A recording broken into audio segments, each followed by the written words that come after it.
cute 80s teens get sucked into a mirror that is like the world of music videos, where they have to dance and sing and be in a cartoon world. And then the end of each episode has a real live-action music video for these songs they wrote specifically for kid video.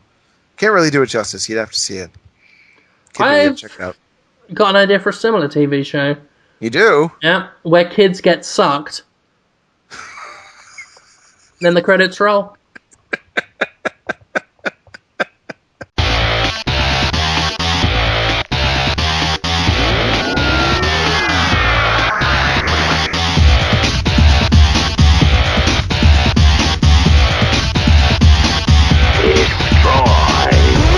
In every wish and dream and happy home, you will find a kingdom of the gnomes. Can you hear me? My headset's not in. The gnomes. You can hear me, Jim? Oh, David the gnome is gonna protect your family for you. He'll take care of your woman. Good care, better care than you ever could. He can talk to a fox. Can you? Didn't fucking think so. David the gnome kicking the shit out of trolls. The mythical kind. He never That's the did last that. time you did that. Never, never. He's moving in with your family. He's your kid's daddy now. That's cute. He's a real fucking man. Hello. Could you hear me that whole time, Jim, or just now? I can hear you. No, I can hear you. I was just, okay. I was just ignoring you to keep thinking about David the gnome. I wasn't sure. We both watched that show then. Yeah, of course we did. Yeah, Tom I wasn't sure. Is best. That was the dad from Happy Days played David, and I can't remember his name. Okay, we need to sort something out though. Sure. Last week you were really loud and I was quiet. I don't know why, and you're sounding loud again. Loud? Everyone said that I was quiet, actually. I thought everyone was saying you were really loud. Everyone told me loud, like loud enough to distort sound. All right. I moved the microwave away from my nose. Is that better? It's a bit better. Okay, so maybe that's where the microwave should be. Yeah, maybe. Yeah.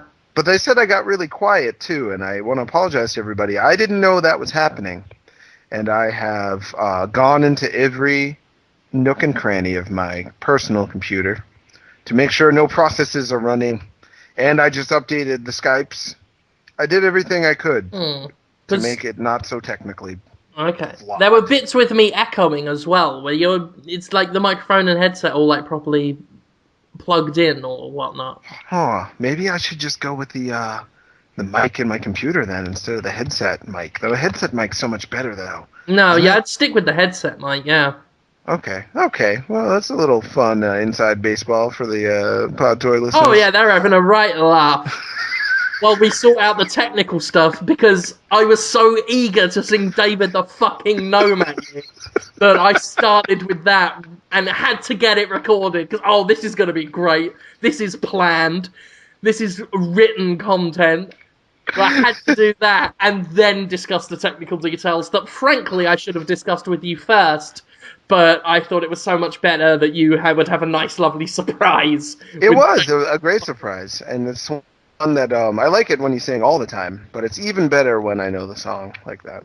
And I remember the last episode of David the Gnome had something like like someone had a blood disease or something, and he's like, "Guess we're fading off into the woods with our blood disease," and they like die slowly. It's a really good ending. It was like what people wanted out of the Mass Effect 3 ending, but with gnomes. Do you remember that? It was good. You remember that? No. I only remember bits and pieces. YouTube. Definitely watch it. Definitely watch it on YouTube, yeah. We're talking about rebooting it. I want to reboot it as a live-action, gritty movie with David will be an alien in it. And Ben Kuchera said that Swift the Fox could now be like a tactical bodysuit that he wears, like a mech. Whoa, and that's a great idea. Yeah, it could stand for Subversive Warfare Intelligence Forest Tactics. acronym. There is a cartoon called El Hazard where a man wears a cat as armor, and it's pretty good. El And he also Hazard. and he cross dresses too. It's got Oh, everything yeah. you want. Cross dressing man, cat with a mohawk becomes his body armor. It's great. Sounds good. Yeah. I need to stop doing my thing. What's your thing? Sorry, I was downloading a game. That all sounds shit on the recording. I was downloading a game. It'll be fine. Sound great. Turn that off. Yeah. Downloading Risen 2, the role-playing game with pirates in it. I've seen it around. I've never wanted to play it. Is it good? I'm spinning around. I'm out of my head. Spinning around. Let's see. Is that a real song, or are you just? Yeah, I think it's Kylie Minogue who sings. Oh, really? Spinning around. Yeah. She's a hit with ass men, as you probably know, because she played Cammy that one time, and she's aged well too. It's creepy to just like a part of someone's body to be an ass man or a breast man, because it implies that you're just gonna like cut off that part and have it. You know, it's a little Yeah, weird. I don't think it's exclusive. I don't think it's an Ed Gein type of situation. I think they just a natural preference, like the rest is okay, but they're particularly drawn to a certain thing. Sure. I don't get it. I think the human form is beautiful in all its endeavors. Aw, that's awfully nice. I told you about the woman I was on road rules with who made me feel like I would never find love because she told me, all I care about in a man is his eyes, his hands, and his shoes. And I was like, that's it? Those are the only traits you care about? Yes, eyes, hands, and shoes. You can tell his soul from his eyes, his power from his hands, and how much money he makes from his shoes. I felt so doomed. I was wearing like water shoes. Do you remember those? Water shoes? Yeah. I don't know what that is. It's kind of like the foot part of a wetsuit, except just as its own shoe. They were hot in the 90s, man. Yes. No. They were not. Everyone hated them, but I wore them for some reason. Just because they were cheap. They were like $3. Anyway, sorry. With no cultural reference, it's hard for you to know how pathetic I was by the hands, eyes, shoes standards back then. But anyway, yeah, ladies do it too. They often just look at certain parts of a dude or You got your revenge on that girl, though. Yeah, I did get married. Yeah. Well, that and when you cut her. She's actually... I had to cover it up. I'm the one who's paying it off just to fucking protect your reputation. It's funny. You won't get elected again if she tells. That money I'm double dipping from the treasury to pay her off, and that's coming out of my salary. You just said that I did it though. So it's alright. We'll cut it out. Don't worry about it. Because I want to have a word about you and your just the various violent things you do to women, while I'm working my back off to get you elected. I have no idea, by the way, what I'm parodying. I have no idea where this is going. The level of distance that you managed to jump to from reality in seconds flat was amazing. That I cut my ex Road Rules member, cast member, in order. And now you're my political liaison. Yeah, that's great. She is actually political liaisons. Me too. That would be. We're both doomed. We're never going to get elected ever to anything. But it would be fun to try. And you know what? I'm sorry. Go ahead. We should run for government. Let's run for government. Yeah, it'd be brilliant. You could be like the new Coco Obama. Coco Obama? New Coco Obama. It's like you've had old Obama, have new Obama. We'll change your name legally to New Obama. Right? I thought you called me Coco Obama, which is even better. No, because I'm a little cocoa colored, especially in the summer. Delicious Coco Obama. Yeah? I'm not being racist. I'm just saying you should pretend to be Barack Obama because Your skin is a different color to mine. That's not racist. That's segregation. It's an observation. It's Yeah. a segregation observation. It's simple. You It's know, nothing. and I assume things about your personality based on your race, and that's just prejudice. That's not racism. That's That's right. something else. I'm just judging you by the color of your skin. I don't see what's It's not racist racist. about Yeah. that. Yeah. No reason to jump to conclusions. You're just guessing everything about me based on my kind of beige knuckles. They're Exactly. darker than the rest of me, my knuckles, you know. I don't know why. Yeah. Is Because you've been that punching poo. that's right. Just but the woman I was talking yeah, just hit you. I've just got this image of a giant, like a punching bag, but a cylinder of poo that's just been clumped together, like when you get the old bits of soap and smush it all together, like that, and you're just punching it, going, gotta win the match. Well, it makes sense. I mean, we make all this poo, right? Mhm. And then we just are like, oh, I guess I'll throw this away. But So, there's a lot of stuff you could do with it if you were to just keep it in bags and put those bags. You know, you could have a couch. You could have a poo couch, soft. You could have poo corners. Just going down to poo corners. Just poo there. Why not? exactly. I mean, what are we doing it now with it? Just flushing it in the sea for the octopuses to have. Instead, I mean, we're letting good poo go to waste, and that can be issue one when we make you run for president. Huh? As Coco Obama. That's Coco. That was your name, not mine, but we'll run with it. Coco Obama. When you're Coco Obama running for president, that will be number one on the agenda. Is recycling poo to make poo items like furniture, punching bags, video Just cameras, it could happen. up to 1080p. I don't know why that was a joke. It just felt right. Yeah, Yeah. it was the delivery and everything. So that can be number one. Number two on the agenda, a firm line in the sand determining what is pedophilia and what is not. So Oh boy. Yeah, I guess so. okay. Yeah. Number three, we will we will remake Escape from New York with Willem Dafoe playing all the roles. All the roles, like multiplicity. All of them, yeah, and it's never addressed or anything. He would be really good in that. And Actually, he would also do all the interviews for it as different actors. as different actors, like Yeah. as Robert Downey Jr. and Tom Cruise and stuff. Yep, as all the other actors that are in the film that he is playing. That's actually a bit of a clue. That's kind of given away a little bit of my idea for the Willem Dafoe movie pitch that's coming up later, ladies and gentlemen. Don't you worry, we've got one of those. That's a proper tease. That's nice. It gets them feeling like they have something to look forward to in this doomed existence of theirs, of all of ours, I should That's say. what they're looking forward to. And the sad thing is there are. Some people are listening now thinking, oh, I'm looking forward to Willem Dafoe. Kill yourselves. I'm looking forward to it. No, I can't wait. I don't say that out of spite either. I just say if Podtoid is, because a lot of people do look forward to Podtoid, and I love them and I cherish them and thank you. But what else is in your life?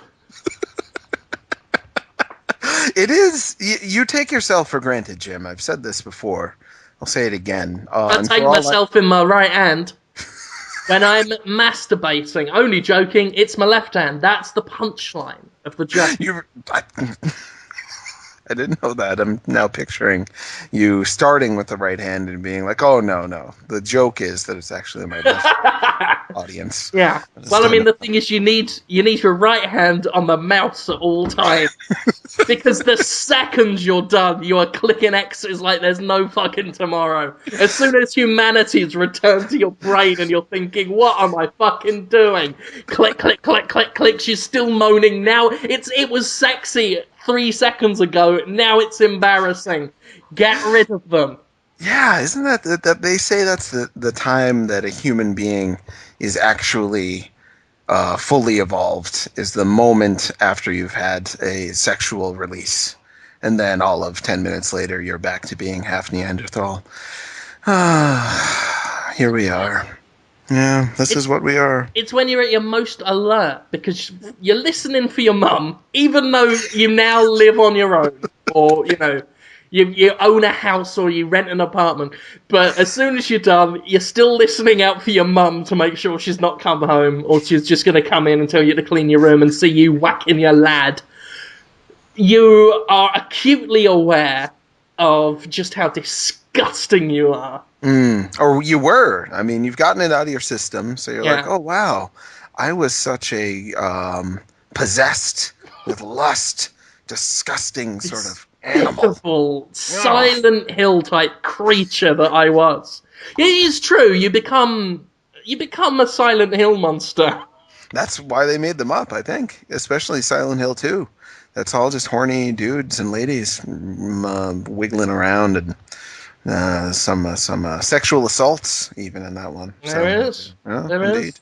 Are there any sexual assaults in Lone Survivor, Jim? I just started that based on your lovely review, and I didn't have time to play it for very long, unfortunately. But I definitely got the sense that anything was possible in the game. But I wasn't sure if they would go with the full-on sexy creepy in that. You want to give me a tease there? Yeah. It's not the direction that Jasper Byrne takes with the game. It's not. Okay. He does take a lot from Silent Hill, but his isn't about. It's not a psychosexual type of adventure. It's very focused more on isolation and the need to have friends and be loved and have a life. And really goes into the mind. What it would be like to be the last man on Earth. So it's like Omega Man in that way, starring Charlton Heston. In a way. Yeah, In I a like way. that movie. Sure. But yeah, I mean, and there's a lot of Twin Peaks as well, because a big part of the story is his mind is slipping and things, either are real or are not real. It's a very interesting thing. I guess we should back up and tell people. I was just about to Sure. let people know. There's a game that was released very recently called Lone Survivor. It is a game by Jasper Byrne, who did Soul Brother, which Adult Swim fans may have played on the Adult Swim game section on their site. He's done the Silent Hill demakes, Soundless Mountain, where he did sort of retro versions of Silent Hill. And this is his original idea, although he takes a lot from Silent Hill, but in a retro graphics isn't a word, I don't give a fuck. No, it's a graphics. A retro graphics 2D adventure, but it's very Silent Hill-ish. You've got a map system, you've got a combat system, monsters, you solve various environmental puzzles and, picking up items and putting them in places, unlocking doors, that kind of thing. And yeah, it's a fantastic game. It's absolutely brilliant. It's got a real sense of atmosphere to it. I gave it a 9 out of 10 on Destructoid.com. So it's about $10, I think, right? $10 on, I believe the website is lonesurvivor.co.uk. Mm-hmm. And you can actually buy a $50 version, which comes with a prototype for a 3D version that I think uses like the Doom engine. Looks a lot like Doom. And it comes with soundtrack, and he'll also mail you a limited edition piece of art for it. So I actually bought that version and then emailed him and thanked him for making the game. And then he said, "Oh, I would have sent you all that stuff for free, dude. I like your shows." I was like, "Oh, well, I keep my $50." He's been working on Lone Survivor for like 4 years and had to sacrifice actual profit work for that. Yeah. So he's really hoping to recoup his losses. Normally he just makes freeware games. I can tell he feels guilty that he's charging any money for it, but he literally might not survive if he doesn't. Yeah, so. I mean, I've read about the development. He's sacrificed a lot to make this game. He's talked about how there's been family tension, I guess with him just working so hard on it. Obviously it's cost him to do. So yeah, I mean, please check it out. There's a demo on Congregate. Just give it a go. It's really good. If you like horror games and if you like Silent Hill, I mean, I said in the review the game is more Silent Hill than Silent Hill, which is true these days. It's got a sense, a commitment to atmosphere and psychological horror that has been missing, even from Silent Hill Downpour, which I very much enjoyed. I don't think any game has come as close to psychological horror as this. So please do get it. And I was very tempted. I might still do it. Get the $50 package He'll myself. just send you all that stuff, actually. I know he will, but maybe I feel like such a sleaze for doing it. He wants to. It's weird, but at the same token, when I started playing his game, I felt like it was about him, like maybe dying. And at first, I wasn't even sure I was going to buy it, even though the review was so glowing. It's like, that's kind of a lot of money, and I have tons of other stuff I have to be doing now anyway. So, But after playing it, I was like, I need to keep this guy alive. How much money does he need? And I was willing to give him as much as he would take, which was $50, which is interesting. I don't think he meant to do that, but the game inspires like a rescue fantasy, and lo and behold, he needs to be rescued from starving, so it works for him. Yeah, support the guy. Just play it if you like it. At least buy the $10 version. I mean, I don't want to guilt trip people into spending $50. It is a lot, but yeah, I'm tempted to do it myself. I should have done it. Instead, I bought a fucking T-shirt off Woot with 3 hugs written on it and a face hugger from Aliens. Oh, that's pretty funny. Words.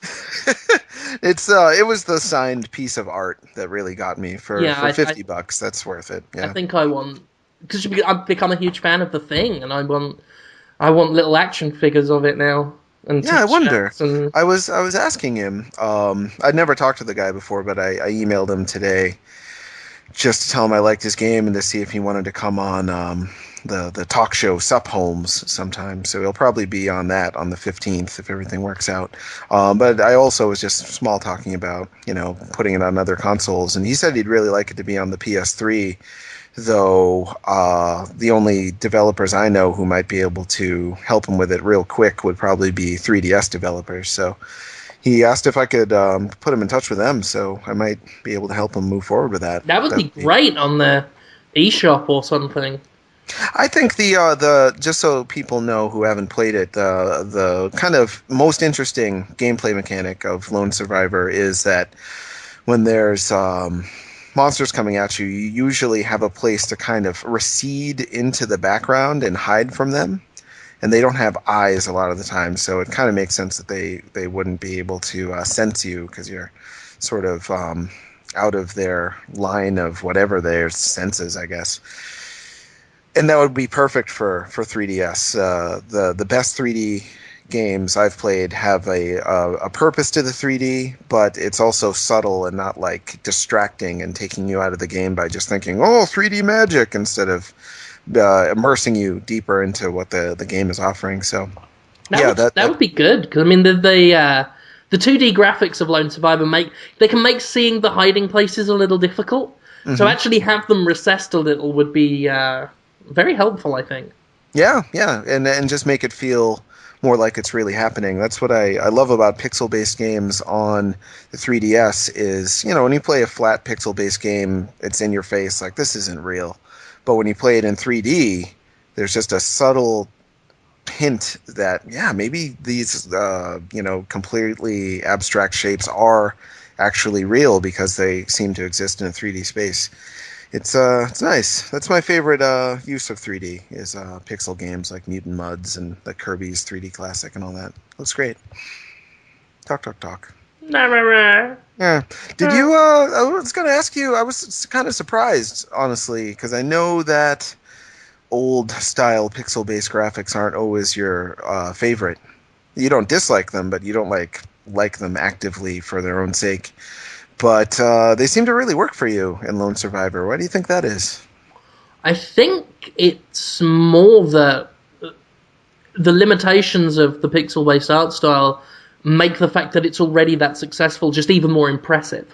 It's like, even though it is pixel-based, blocky characters, not very detailed, it's still somehow incredibly effective and atmospheric and scary sometimes. And it's not so much that I think the pixel-based graphics help that, and more that it makes it even more impressive and remarkable that, holy shit, this game's still really effective. And it might help a little, because I know that the monsters, something about the lack of detail on them makes them just haunting in a Huh. way. Just their jerky animations and the fact that they really lack facial features and what have you. I saw it was a very well done drawing. Someone did some fan art of Lone Survivor. They did one of the later on. There are these sort of fat monsters. There's basically two types of main monster, called the thin men and the fat men. And these fat ones have sort of mouths on their bellies and stuff. And they drew in like more details on it, and it kind of made it, as wonderful as drawing is, kind of less scary. Just seeing Interesting. a bit too much of it. Yeah. But yeah, so maybe it helps. But I mean, I'm not against pixel graphics at all. I done right, I think they're very effective, and they were done very well in this one, I think. Yeah, yeah. For me, I think it's easier for me to identify with a simple looking character. I don't know if you've read Understanding Comics. If not, I'll give it to you at E3. There's a whole thing about how a realistic looking character looks like someone else because you see all these features that you're made aware, oh, that's not what I look like. That's I'm looking at another human being. Whereas if you look at a simple character like Charlie Brown or something, just I know eyes, nose, and a mouth, and we all have eyes, nose, and a mouth. So it's like, oh, that could be me. So right off the bat, I could really easily identify with the character in Lone Survivor, whereas I haven't really identified with any of the Resident Evil or Silent Hill characters in a while. And the like you were saying about the monsters, the fact that it's kind of vague what's going on, it leaves a lot of the details to your imagination. It almost feels like in classic horror how they'll cut away when someone's getting stabbed, and in your mind you'll imagine it being much more disgusting and terrible than they could ever recreate on screen. The details of what those things really are remains vague to you at all times, so it's really lets your mind do the rest of the work and come up with how terrible he is and the situation is and everything is. 'Cause he doesn't even seem like he might be an awful guy, the main character of the game too. That's the other interesting thing about it. They allude to that, didn't they? Yeah, it's again like it takes a lot from Silent Hill, and your actions in the game determine ultimately what kind of guy you are. Yeah. So yeah, it's an interesting game. I love at the end of the game, and it's worth playing multiple times because there's stuff you do in one playthrough that you'd end up just never doing in the other one. Hmm. There's a lot more. Like it can be cleared in about 3 hours, but if you just clear straight through, you won't experience half of what it's got. You know, you can like just shoot your way through, or you can be stealthy. You can learn to eat properly and sleep properly, and you know you can fix up your stove if you want to start cooking, and you know really sort of there's a meta game there where you're not just trying to clear the game, but actually give this character as decent a quality of life as you can. So there's really interesting stuff in there, and a lot of it's very optional, and it just all comes down to what you want to do with it.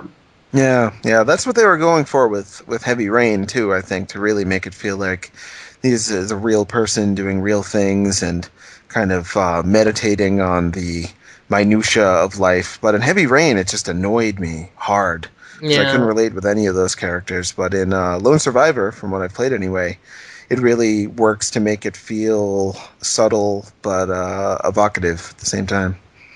Yeah, it was. The main difference is Jasper Byrne knows how to write a narrative and make characters, whereas the self-proclaimed auteur David Cage doesn't know his ass from his elbow. Wow, poor guy. Maybe his next game will be great. I Ugh. hope so. I hope so. The only way Uh, his next game would be great is if it stops being his game and starts being Quantic Theory's game. that's a good point. He The does. guy's not an auteur. He's not. He shouldn't be in charge of shit. What I'm puzzled by him is that he seems to think that it's some big original idea. Like I'm gonna make a video game like a movie. Huh? Huh? Can you believe it? When it's like, yeah, they've been doing that since, well, Dragon's Lair, I guess, was just basically an animated movie that you play. It's not that original idea, is it? To just borrow No, techniques it's from films and stuff. what he did was made a good little video game.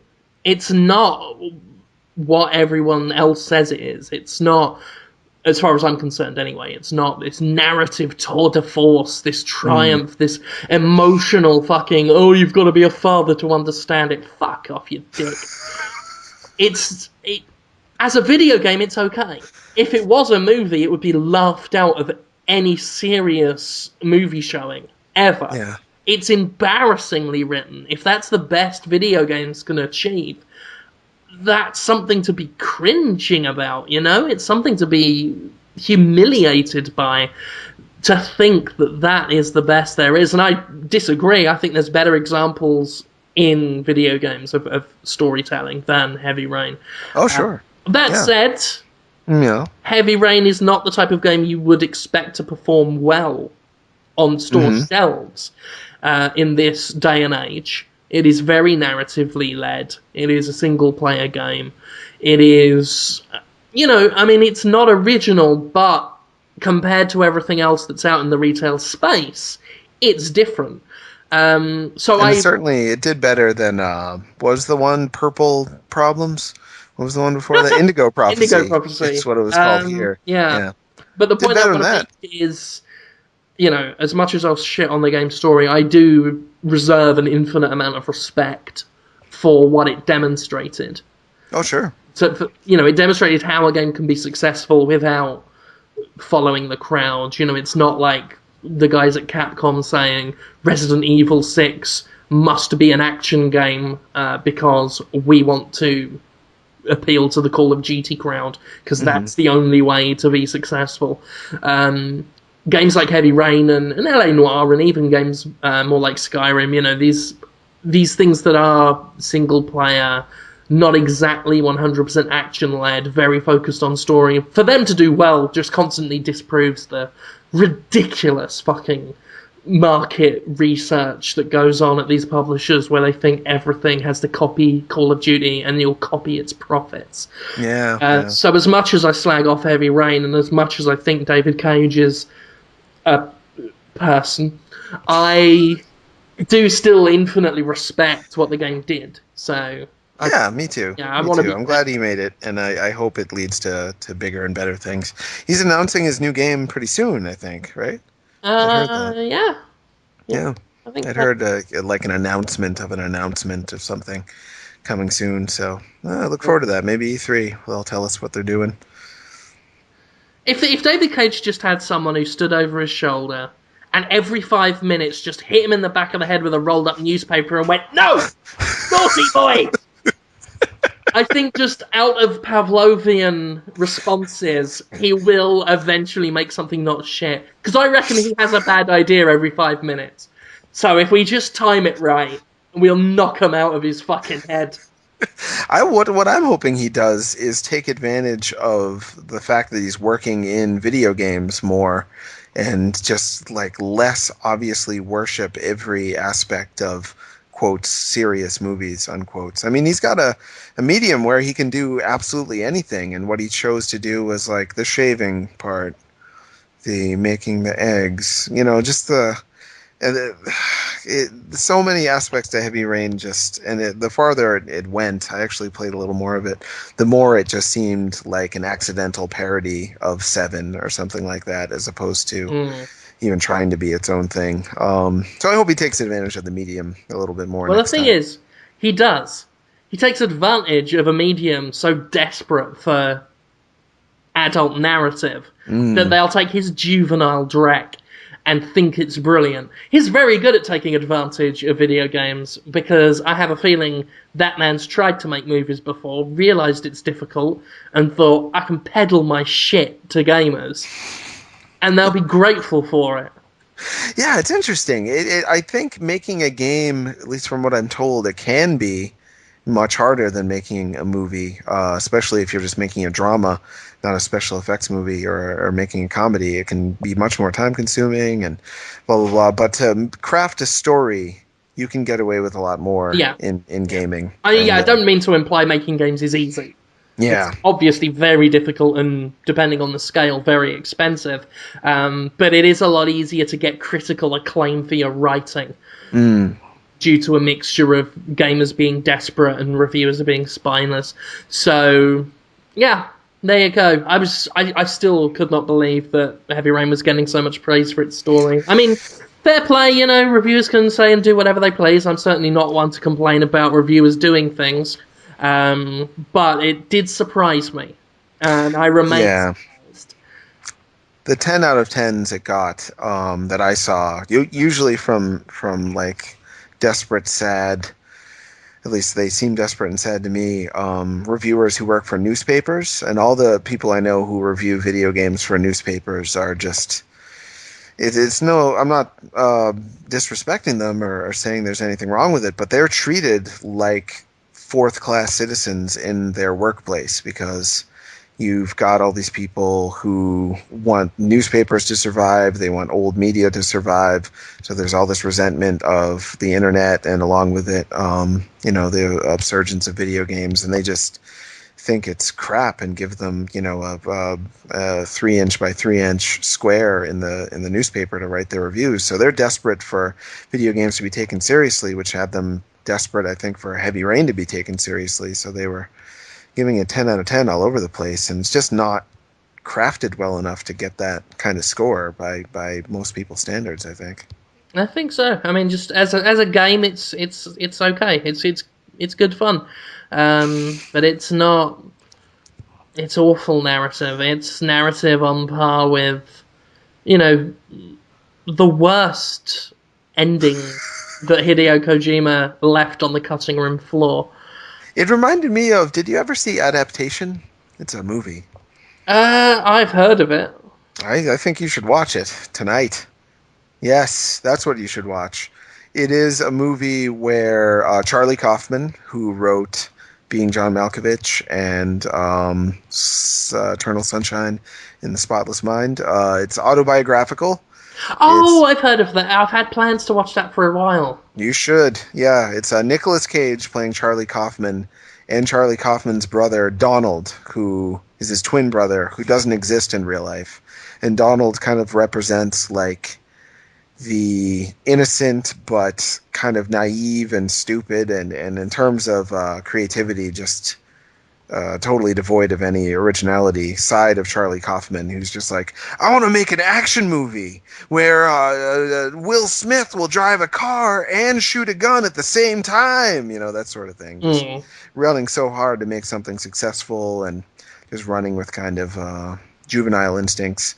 And he writes a movie called The Three, which is a lot like Heavy Rain's plot. It's a parody of how bad psychological thrillers that can follow formulas are, and that's kind of what Heavy Rain is to me. Sorry, what a tangent that was. Oh boy, I'm We've sorry been about quite that. tangenty on this show. Yeah, I know. I don't know why I'm so chatty. I'm dead tired. I only slept for like 4 hours yesterday and had a very strange, stressful day job day. So I should be just laying back and letting you do all the podcast talk, but instead I'm getting chatty. Sorry about that.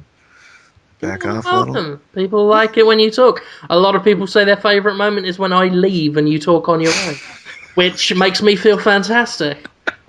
That is very flattering, but yeah, that is insulting. No, To I don't you. care. I do. Yeah. It is very funny. I was re-listening when I say editing, when I was pretending to edit the last one. I re-listened. It was always fun. I have no idea what I say afterwards. I can't speak to it in any way. But I'm appreciative that people don't hate me. So thanks, guys. Yeah, it feels great. Feels great, guys. Guy We gave us playing? a 1 out of 5 review on iTunes. Oh yeah. Just tired of liberal idiots making fun of the rest of us. I guess the right-wing geniuses. We've been making too much fun of right-wing geniuses. Okay. Wow. I didn't even know I was a liberal. I guess I am. I think there's some Well, no, I mean, degree. you founded the National Socialist Party in the 1920s. Everyone knows that. Huh. Interesting. Yeah, I didn't realize we were so political. I guess we are sometimes, huh? I think it's more we may have said like one or two things, and then he got really upset and sensitive and upset and sensitive and sad and pathetic and sensitive and upset, and then just assumed that we constantly talk about it. Like the people who today, when I did a rumor about the Wii U not being as graphically powerful as the 360 PS3, there was a bunch of people saying, "Oh, you never post it when the developers say something nice about it," and they gave. What? Yeah, they gave like 3 or 4 examples of positive comments developers have said, 2 of which I posted on Destructoid personally. Yeah, I thought you post yeah, those all the time, actually. yeah, it's just amazing how you can say one thing and then suddenly that's everything you've ever said. Sure. Which goes, Reactionary, they yeah, call it. yeah, it goes by my new idea, sort of my new mantra in life is to just let people think what they think. It's, so from now on we are liberal idiots making fun of those poor defenseless right wingers. Well, everyone else, I thought it was. Everyone else, yeah, everyone else. Literally, Yeah. it's just us two who have political opinions of our kind. I mean, I don't even know your political opinions, and I don't think you know mine. It's we've never really talked about it. May have made fun of Fox News once or twice, but they kind of deserve it. And I think I called Ron Paul a racist, but he is a racist. He burns crosses outside of the homes of African Americans, literally. Stallone. Hey, everybody. How's Ron Paul talk? Sort of like that, right? Hi. He's very affable. I like him. He's friendly. Wouldn't want him to be president, I don't think, though. I'm pretty sure I wouldn't. Maybe I would. I don't know. It might be interesting. You know how many people don't know who Ross Perot is? Oh, it's so weird to me. Who's Ross Perot? Whoa, I knew you were going to say that. Oh, you probably really don't know who he is, do you? I've heard the name. Is he an American thing? He is an amazing thing to me. And I remember him every time something gets really popular that's not actually any good. I'm reminded that it will probably fall apart because of Ross Perot. Ross Perot, you're probably aware in the United States that a lot of people are disaffected and feel disconnected from politicians because they're like, I can't relate with this guy. I can't trust this guy. The way the political system works in the United States, the better liar you are and the better you are at controlling other people is the farther up the political chain you're going to get. So the most successful politicians are almost always the least trustworthy, most power-hungry people. So it sucks. Our system sucks. Then this Ross Perot guy shows up, and he's like 90 years old, and he's got $1 billion and a ranch, and he's never really run for office before. He's just like, you want some money? I'll get you some money. Sure, just make me president. I'll get you all the money you want. I'm rich. And people are like, that's the guy I want. And like all of a sudden, he was running against, I think, Bush Sr. and Bill Clinton. And he was like beating him in the polls for like 2 weeks until everyone realized he was a total idiot. And then he fell apart and disappeared. But he was great for a little while. Ross Perot, that's my story. Now you know. Now I know who Ross Perot is.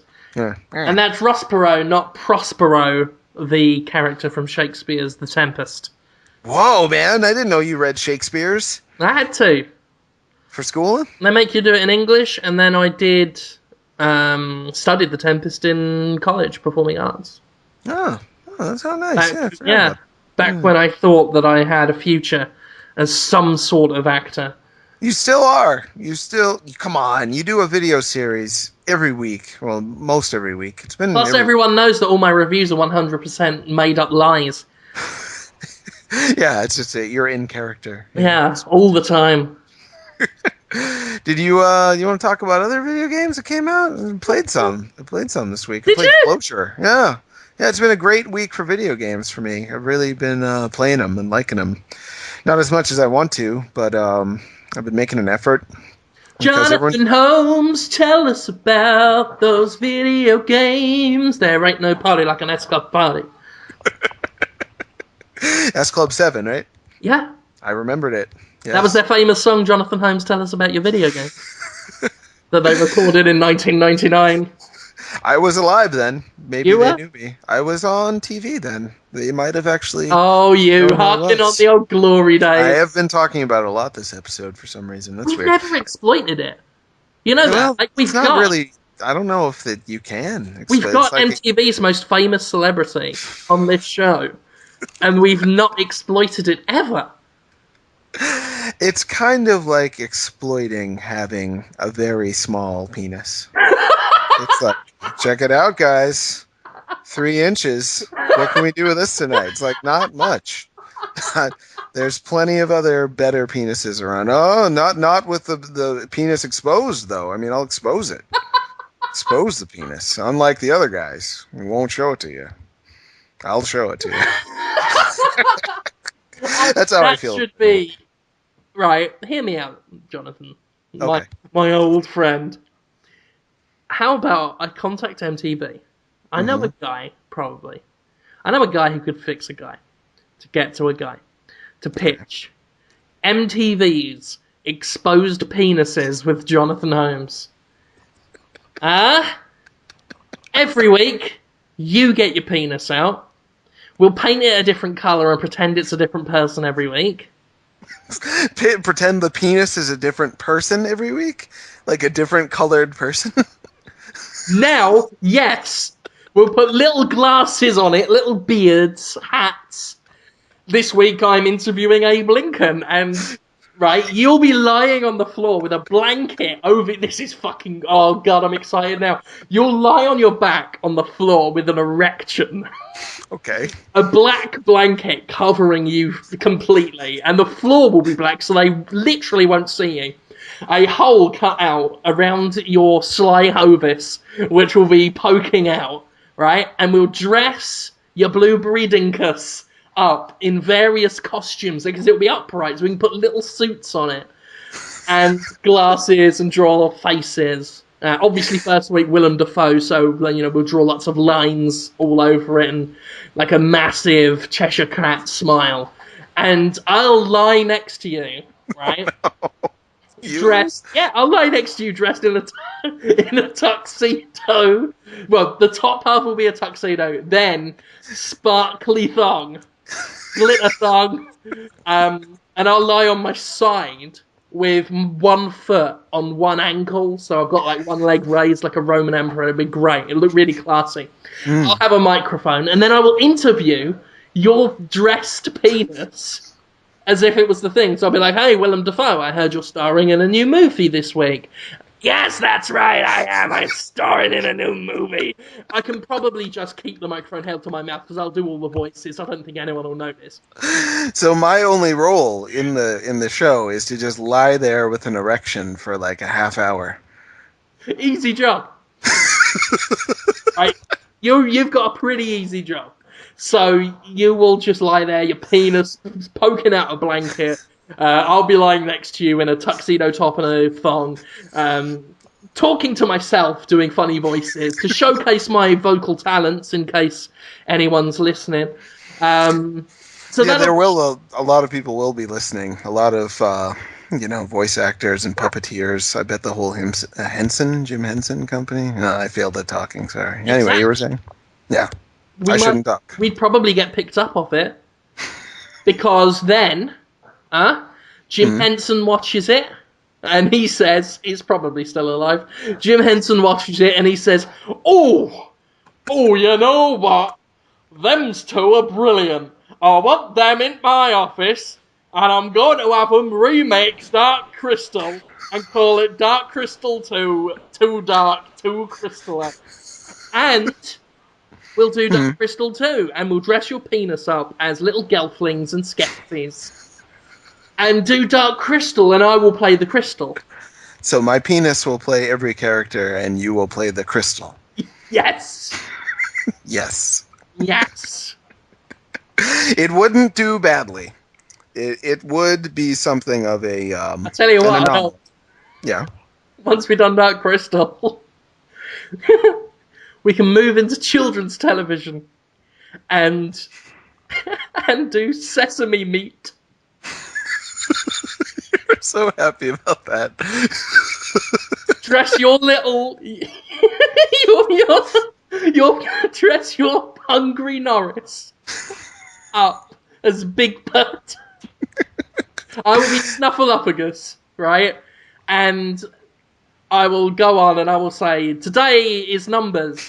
And you will go, yes, it is. And then I'll just give Big Bird a little kiss on the end of his beak. Just mwah, like that. Just on the end of your yellow penis. Just mwah, like that. Give it a little kiss.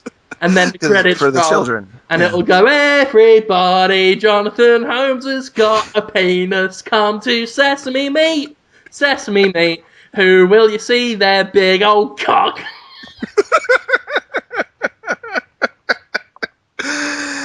I think that it would be, considering how much it would cost to make, which would be lunch and a studio space, $100 studio space and a video camera, it would make a profit.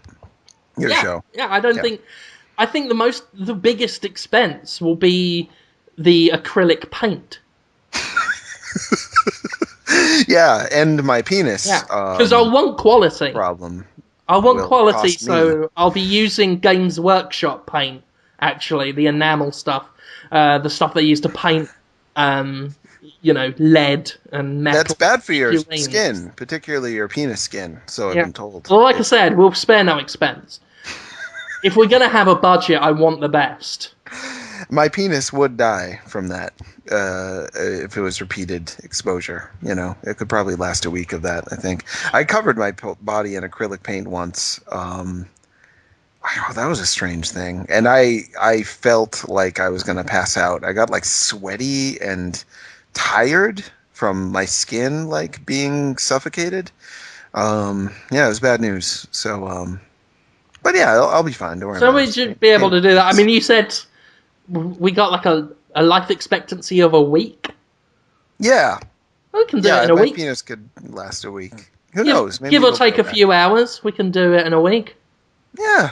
Well, I'm acting like I'm going to do this now. And maybe I will. I see absolutely no reason why you wouldn't. I honestly can't think of a single reason why this is a bad idea. Honestly. I'm not even joking for a laugh. I'm pointing at my own face to show how I'm not smiling, how I'm being deadly. I'm just waving my hand in front of my face. I don't know why. But I really think this is a good idea. I'm going to tell you something that's not that interesting, but it is at least relevant. There is a precedent for this. Rumor has it. Yeah, you, Coco Obama. You are the president for this. Rumor has it, I've never been able to track it down myself, but I have a close friend who swears on his mother's grave that Chevy Chase, famous American actor, put a little glasses, I think, and a nose on his penis and scrotum in a movie called The Groove Tube, which played in American theaters and helped launch the career of Chevy Chase. It's right around Saturday Night Live for Chevy Chase. Just a full close-up on his not erect penis. If it was erect, it would have been rated X. But as people who have seen Waiting for Sarah Marshall and other raunchy American comedies know, you can have soft penis in a rated R movie. But apparently, according to the legend, full Chevy Chase penis filling the screen with a little hat on. Glasses. It worked for him. Could work for us. It definitely will work, because we don't even have to rate it for movie theaters. Now it's just the internet. Put it on the internet. Jim Henson's got a website. He does. We can make Jim Henson's website. We can just claim jimhenson.net and claim that he made it already. I'm already called Jim, so all I have to do is put a joke, wear a grey moustache, put that in the budget, wear a grey moustache, hold a cigar, and just go, I'm Jim Henson, and I completely approve of them using all of my company's names and $500,000. All of his company's names, yeah. Yeah. And $500,000. Those weren't even... there was many words missing from those sentences in order to make them complete. But that's okay. That just adds to the charm of Jim Do you Henson. think it would work if I contacted the Jim Henson company and said, Jim Henson said... We could have some money. It might work. You know, stranger things have happened. A lot of people have gotten rich and famous out of nowhere. So, yeah, you never know. But I was going to say before, I played Closure on the PS3 this week. Yeah, I remember 25 minutes ago when you said Yeah, that's all you right. played a video game. Yeah, I did. I bought it. I bought the game, and it's all right. Have you played it? No, review of that just went up though. I got Oh, a good. Alan's there, I right? got a message from Conrad that I can't respond to because I'm recording. It just says you read the closure review. I really dread what that means. I really hope there's not something terrible that went on, but who knows? I'll keep that dread in the back of my mind. He's put the Huh. video in the wrong place, as Alistair, which Oh, absolutely doesn't matter. It just upsets me. sure. Yeah. No one's gonna get less fun out of it. There's a video too. That's weird. Yeah. Well, we Huh. put trailers in the Oh, video sure. Yeah, I like doing that. It's reviews, fun. but I usually have it on the second screenshot after Right the after jump the jump, because so it it's just like a looks treat. better to my eyes. Oh yeah, you want the header image there with the nice artwork. Greet the viewer, say, "Oh, there's going to be a fanciful time for you to explore if you just hit the jump." Then video, yeah, it works perfectly. What an eccentric explanation that just was. Anyway, Closure. What the hell's going on with that game? So Do what you I know? mean, I'm looking at screenshots now because this is one that passed me by. Someone else was on the review, so I wiped it from my brain, as is Sure. often the case. Yeah, the screenshots are all black and white. Hmm. That looks Has there ever been artsy. a successful black and white game? Limbo did quite well. Oh, you're right. So, Limbo and Braid, if they got together and oh, do you hear that sound? Yeah, I can hear that.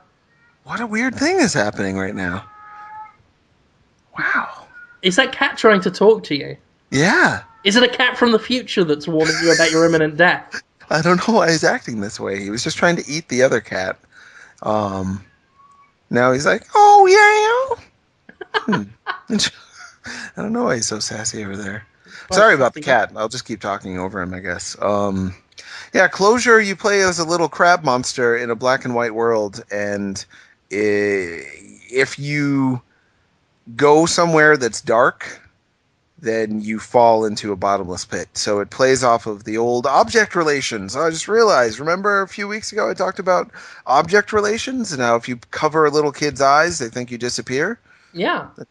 That's what this game is. If it plays on that old instinctual feeling that we have that when you look out in the dark, everything's actually just gone. In this game, if things aren't lit, they actually have disappeared. So you're constantly having to spread light around in order to traverse the ground. If you don't have light on the ground, then you can't walk on the ground. It just disappears. Does that make sense? Did I explain Yeah. that right? Yeah. Yeah. So you're kind of around little light bulbs and stuff, but then you have to turn on lights and then throw the light bulbs and shoot lasers and stuff like that. You turn into a little girl. I have no idea why, and just walk around kind of a Edward Gorey, black and white, hand drawn artwork world. Very kind of braidish, except black and white, with a little bit of a Limbo feel, but not as depressing as Limbo. Jesus, Limbo. Mixed feelings about that game. But Closure, yeah, it's pretty good. Check it out. Huh. Yeah, it's not bad. Oh, okay. I like it. Yeah, I like it. Good. I'm glad. That, and I'm still playing Kid Icarus Uprising, Jim. Still playing it. Skid Prickerus. It's gotten under my skin a little bit. I finally got to the level where he starts singing. Kind of reminds me of you sometimes, Pit. That was quite good. I was annoyed that whole level wasn't musical, though. I know. I was it was kind of a tease. But the game's been pretty successful, so maybe in the sequel.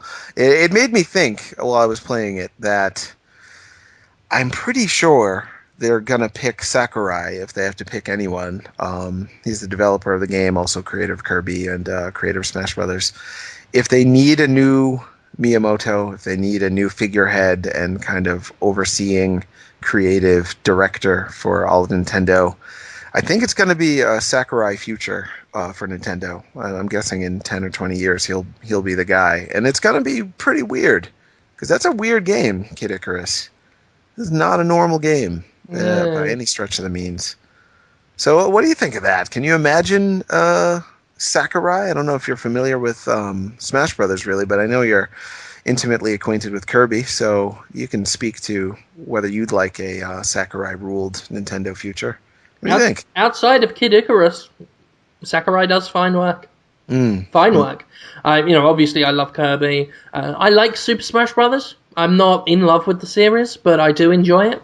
Yeah. I enjoy every Super Smash Brothers for about a week, All right, and that's not then bad for a then fight. I'm done with it, and it's I had my fun. I saw everything I wanted to see.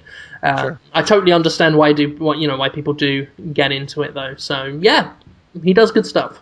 And I can see that because obviously they've trusted him with Smash Brothers, which is all those franchises. Yeah. Kirby the last few games seem to have done quite well. Hmm. Obviously, Kid Icarus is doing quite well despite being not very good. So, yeah, I can see that. I can certainly see him stepping up, and because he's definitely proven himself, I think, in recent years as a Yeah, guy that can and succeed. not everybody can. I mean, there's not, Other M, not did not do too well. A lot of Nintendo games don't do as well as people make them out to be. They're always thought to be a big hit every time, but no, they've got some flops. But he's yet to fail the company. So I wonder if his design sensibilities will turn people off if he ends up taking on Mario and stuff like that. Because he's a strange man, Sakurai, I think. Yeah, I almost touched him he once. is. We were close, but not close enough to touch, sadly. Sakurai, Yeah. I wanna touch you, touch you.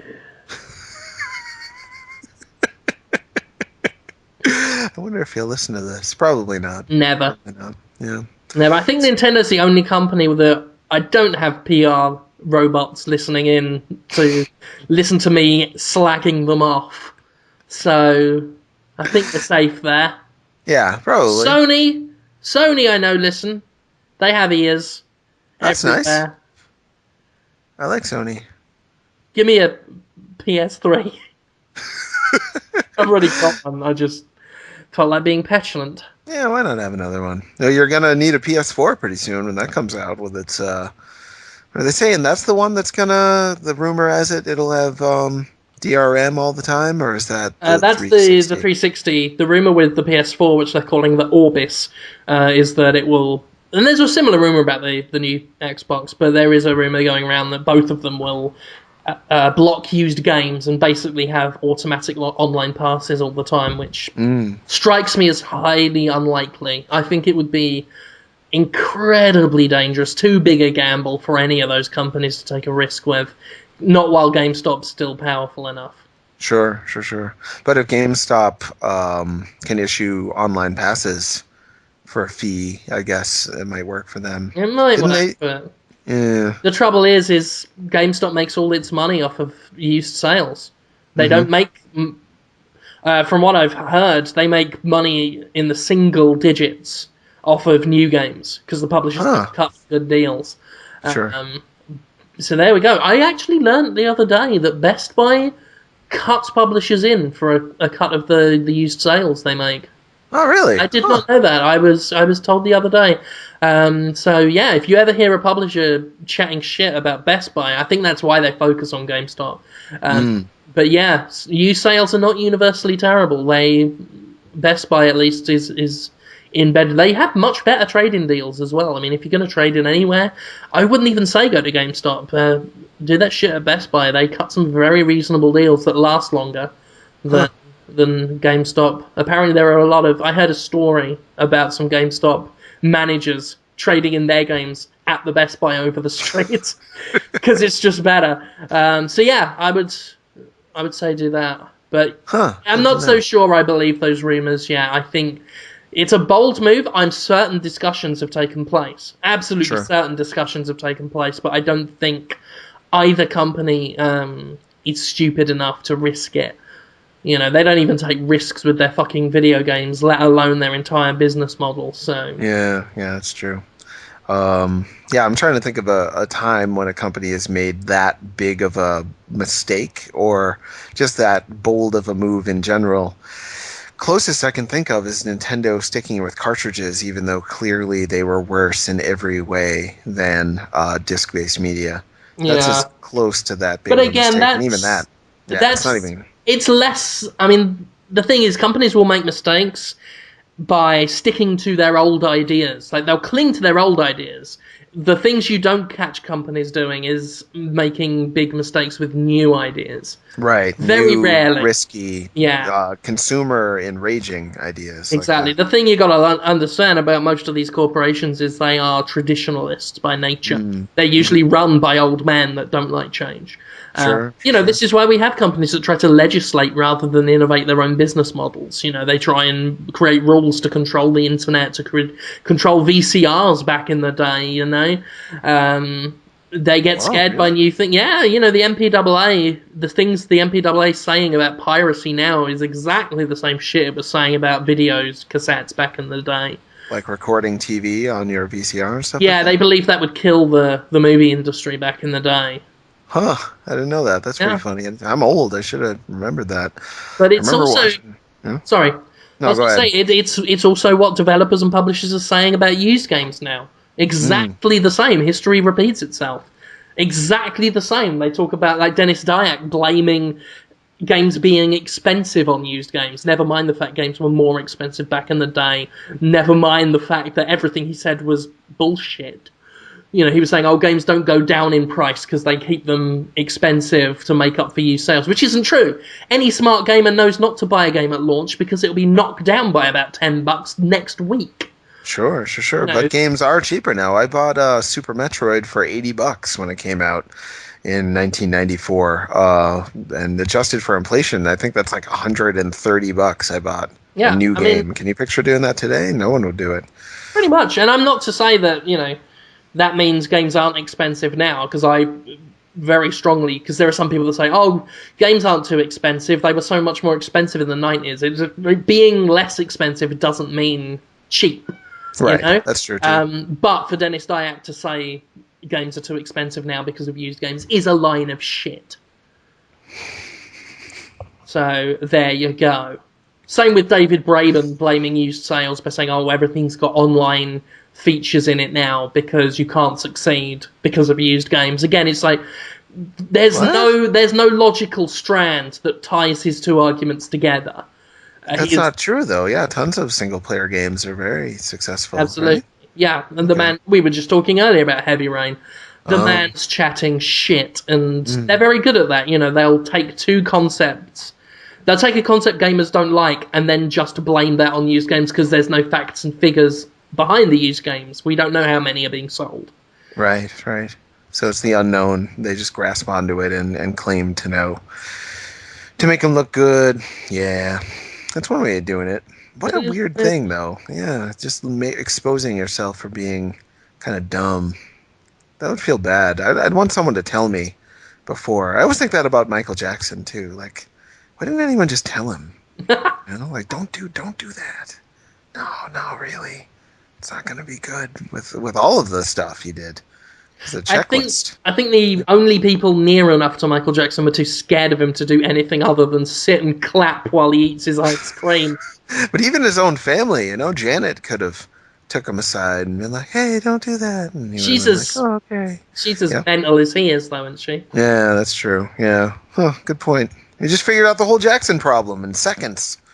Hey, Impressive. we solved the Jackson situation a couple of years too late, but Eh, you know, we could have. We just proved that we could have. Yeah, we have the power to. we'll Yeah. take credit now for saving Michael Jackson's life because theoretically we came up with the idea of telling him he was a bit schizo.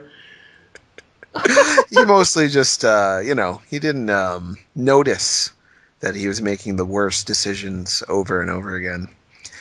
I'll Yeah, that tell was you his what, real though. problem. Yeah. Do you reckon? Hmm. Do you reckon? Yeah.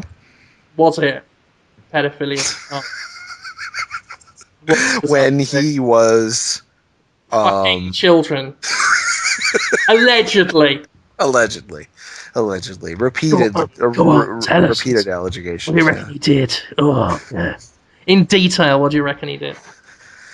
I don't know what he did, but yeah, if he had sex or any sort of sexual contact of any type with a child, somebody, underage, yeah, and then yes, that was pedophilia, yeah. There you go. Yeah, determined. Jonathan Holmes, an editor at Destructive.com, has said, for the record, Michael Jackson was probably a pedophile. If Probably, yeah. in brackets, if he had sex with a kid. Right, if he just lay on the other side of the bed with them and just looked at them. Wait, that's still pedophilia. That's not acting it out, but that is having a pedophilic urge. Yeah, it's very, very hard to think of a way he wasn't in some way doing some pedophilia there. Yeah, it's very hard. I'll work on it, but I don't think I'm going to come up with anything. Sadly, yeah. Yeah. I'll tell you what I've been playing. What have you been playing? Well, I say playing. I tried to play it and it doesn't work. I was playing Spirit Camera. Oh no, really? 3DS extravaganza. That's not what you want to play, is it? Huh? Do you want to play that game? I don't want to. like the idea of it in theory. Do you? It's hard to can't play imagine you putting up with something that is, it should just be called funny little gimmick, okay? I mean, that's all it is, right? You just look at a book and a little boy comes out and is like, hey, how are you? And then you just like do a little scavenger hunt around your house. The thing is, it's a Fatal Frame game. Right. I'm expecting scary ghosts. Mm-hmm. Right? The first warning you get, obviously, being an AR game, is please play in a well-lit area. Yeah. Which I don't think works for Fatal Frame. No. And it needs to be well fucking lit. And I couldn't do it with all the lights on in my main room. Go in the kitchen, get the fucking fluorescents going. So you're in the kitchen, bright lights on the floor, taking fucking photographs of this shitty little book they've got. And failing. Like, it fails. There's this, you open this book that it's got AR information on it. Hands come out the book. Oh my god, it would be scary if it was, but it's not. And you've got to take photos, like Fatal Frame, take photos of the hands to reduce their health. Only trouble is I'm stuck on a part where the hand has rendered too far away from the book. So Really? that every time I aim at it, it tells me that the book can't be read, and I have to replace it. So I've just got this hand grasping at nothing off screen almost, and every time I try and point towards it, it doesn't work. What was that sound? You got new sounds going on. Sorry, that was my darling cherub child opened the door early to ask to play video games. It was. He's let the cat in and then closed the door while they're recording, so she's been in here just fucking around. I'm going to let her out. Hold on a second. Keep them talking. It's that bit again that everyone... Oh, well, now that I'm supposed to do something, it's hard to... Well, there is part of every man that's it's not a big part of a man, but it's a hefty part.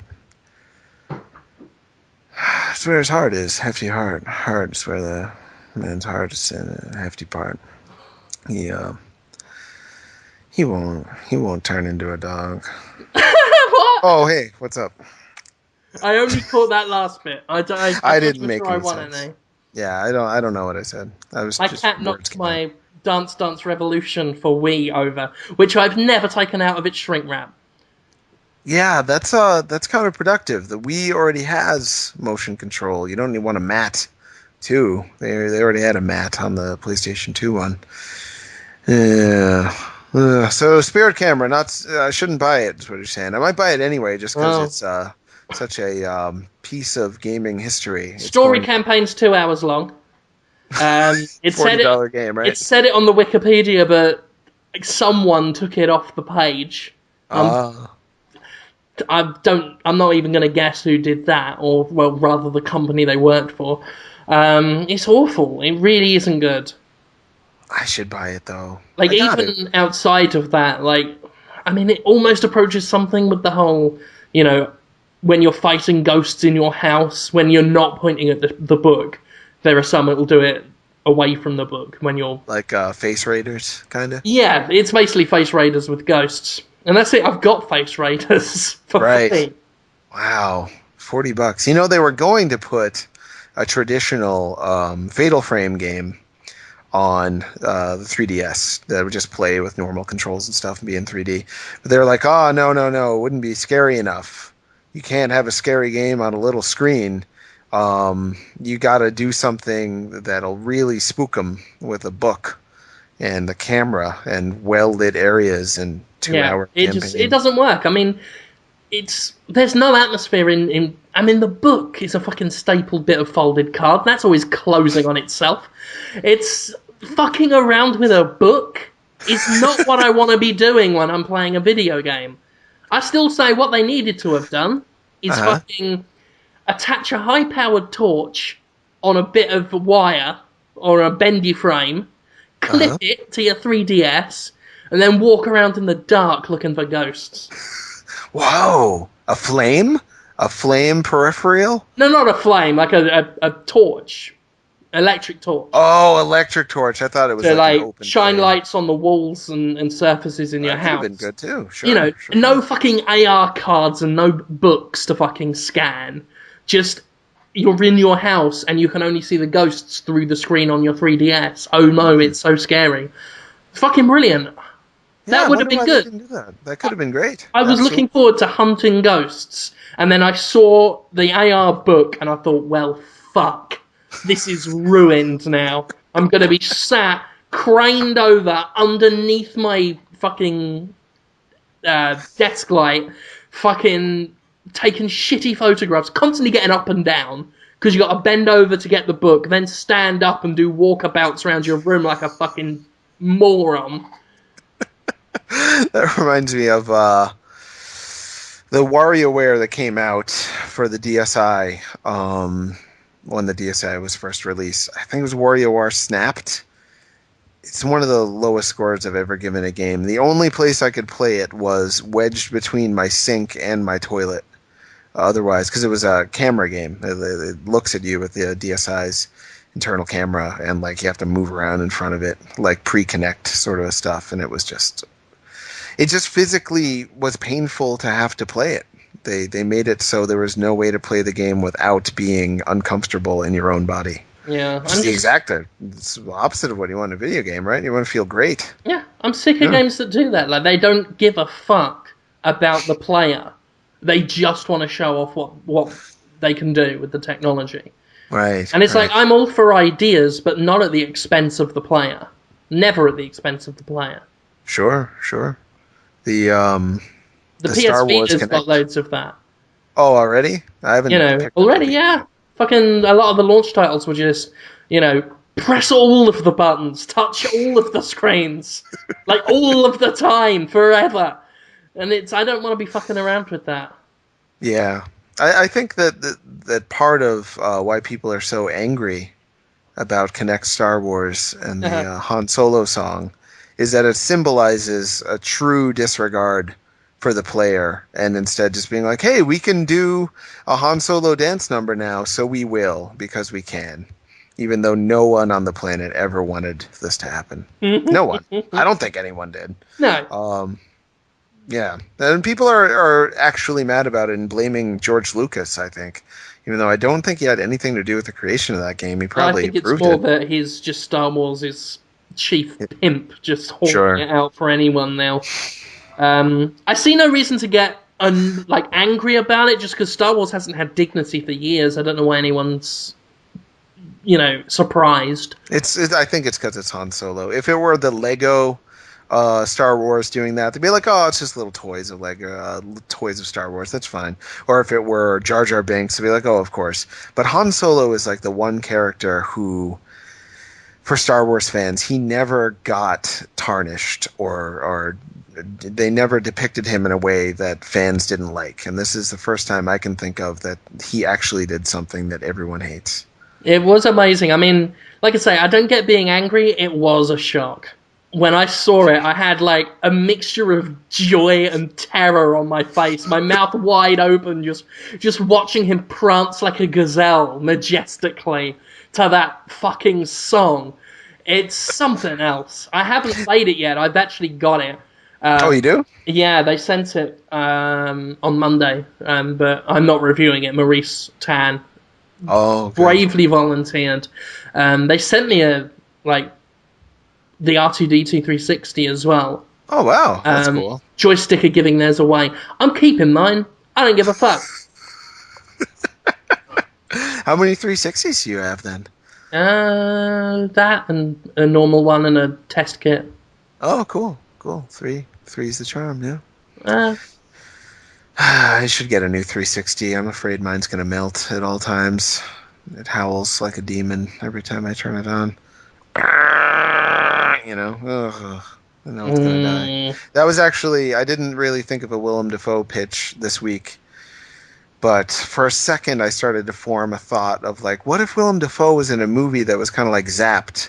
Do you remember Zapped, starring oh god. Scott Baio and his little friend there from Charles in Charge, the curly hair, who's on Celebrity Rehab? Oh, I was thinking of Stay Tuned. Sorry. What? Stay tuned. That's that one with Oh, the satellite dish and kids going in TV, and it's got yeah. I that remember that. paedophile actor who was in Devil's Advocate.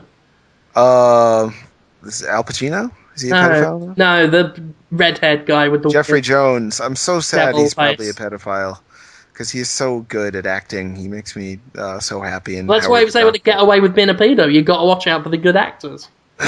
Yeah, they think they're above the law, I suppose. Anyway, maybe he's not a pedophile. I'm leaving that one open. Anyway, there was a whole genre of movie for a while in the 80s called the magical teenager genre, and it was really popular. Teen Wolf is one. He was a magical teen who would transform into a wolf and have all these cool powers. Scott Baio was in one called Zapped, where he got zapped, and then after that, he could like just kind of point at things or stare at things, and stuff would happen that he wanted after that. And he mostly used it to make girls' clothes fall off. And the dean of the school he was at, the coffee would like spill all over the dean. He'd be like, "Oh, I gotta get out of here," and then go clean the coffee off. Then be like, "All right, ladies, now the dean's gone, let's get down." So it was just him being horny and having magic powers. I thought that it would be cool if Willem Dafoe was in a movie like that, but instead of pointing, he's a teenager, by the way. He's Of just like, course, yeah. average high school teen. But one day he gets really upset. Um, he's like, "This sucks. My homework's not done." And then while he's screaming, the homework like magically does itself. He's like, "Wait a minute. If I get kind of upset, start yelling, I get whatever I want." Yeah. So everywhere he goes, he has to scream at the top of his lungs to get girls to start dancing sexy for him, or for the dean to have the coffee spill on him and get upset. And everyone just wholeheartedly approves of him making, because you can just picture his mouth opening up and the teeth and the eyes opening. Yeah. Like It's just the neck, like you can see the bone jutting out of his neck where it meets the shoulder. Just yeah, it would be Zapped 3, because there was a Zapped 2 already. What was that? Oh, we'd call it Zapped Cubed. Exactly for the future, this future we live in. It's not a fully fleshed out idea, but it was one I That's brilliant. I didn't even plan on saying it actually, but just kind of came out. Hopefully you didn't mind. That's good. We're actually running. I mean, I'm running late on my schedule, so yeah, I'll save my Willem Dafoe movie pitch, because that just as an idea is worthy of its own thing. Oh, thanks. People can just keep thinking about that throughout the week and laughing. So that's good. I guess we'll move on to questions, because Sure. as I say, we started a bit late, so I've got to get a dash on. Yeah. You doing the questions now? Is that Yeah, I really just ran out of things to say on that last sentence and thought I'd just stay silent. That was weird for me. That was very odd and I upsetting. think it's nice for the listeners to get a dramatic pause like that every once in a while. They could do with a little quiet time just to reflect on what they've listened and what they may still hear. There's a lot to absorb on this show. Absolutely. Yeah. Just give them a second to stare at the grass. Yeah. That's what they do in Miyazaki movies. He'll just I'd show like you to absorb my bacon slice. That's my penis. And It's put a it thin, flat penis. inside your choco mouth. That's your bum Wow. hole. That's a mouth. That's Whoa. your gaping, like your yawning, gasping spice piece. Right. Just, I'm really picturing you having a yeah, long yeah. flat. Oh yeah, So, just a long flat, like roughly shaped like a foot, like a human foot, but flat, like one of those foot ice cream lollies they used to have in Britain in the summer. oh Um, yeah, I saw those yeah, around. Sure. and that'll just go into your undulating, wheezing chocolate rosette. Wheezing Just and a foot-shaped penis going yeah, in there. and Wow. it's pulsating, like all the opening, the wrinkled opening, is just pulsating, and it's about as big as an orange, like in circumference, and it's Whoa. it's just wheezing, and lots of air is coming out of it, like my t-shirt kind of ripples with the air as it comes because I'm still wearing a t-shirt and nothing else. I'm wearing that face hugger t-shirt I said I bought. Oh, cool. Yeah, free hugs. Yeah. Yeah, so I've got my bacon penis and it's about to go into your gasping maw Wow. Yeah. as you're It's bent over. I'm not done. Of course I'm not done. You're bent over with your mouth open and a small bird is picking things out of your teeth. And Am I that's making any sound out of my other mouth? out of My your actual. your actual mouth, you're just going, ah, So ah, I don't mind. I guess what's going on. ah.